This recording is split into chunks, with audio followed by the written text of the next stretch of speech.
Promote your brand here at Viral Hip Hop News. Email me, samant@vhiphopnews.com. No, wait, let's go. Facts. I want to get your thoughts on. We seen a couple months ago when Young Thug and his YSL team got caught up in a RICO, and they are continuing to deal with what they're dealing with right now. Very serious situation. But I believe it was Kevin Lyles.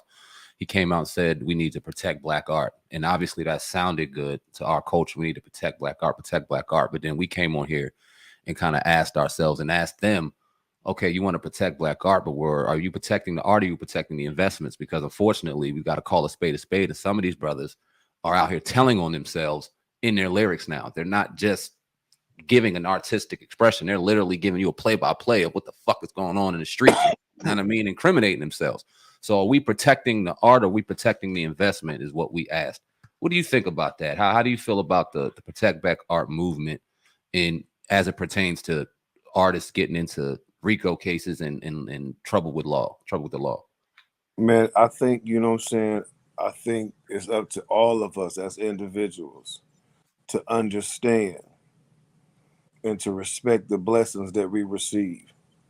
And once we receive the blessings, we have to separate the blessings from the bullshit. Period. Because they don't mix. And they won't mix.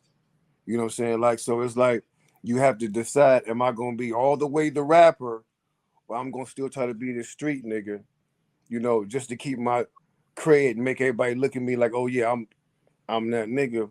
When it's like, man, we don't owe the streets nothing, man. How many niggas done died in them streets and the blood done drain the streets done drain their blood?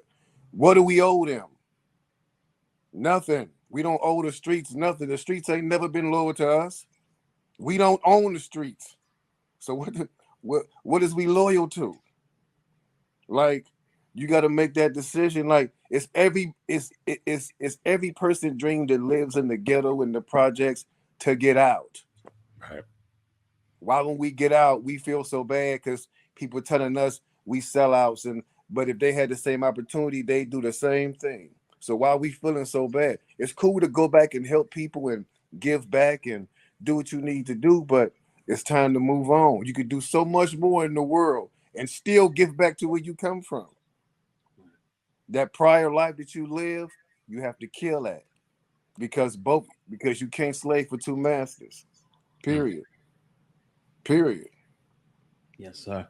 I would say back probably like 2008, maybe even before that. It was this whole Illuminati talk, and you're in the industry, right? Is this something that's real in your opinion, or is it something in your opinion that's just conjured up by the conspiracy theorists? Do you think it's a faction of higher ups that are really like controlling everything and pulling the puppet strings in the industry as well as other industries?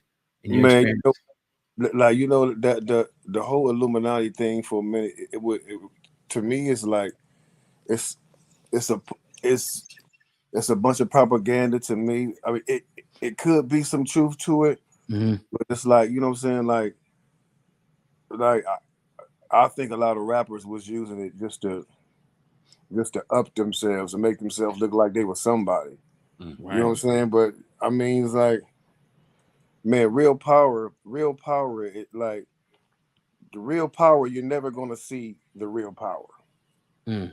You're never gonna see real power is invisible. You're never gonna see that. So all these people that's out here talking about they this and that, that's not the real powers. The president ain't even the real power.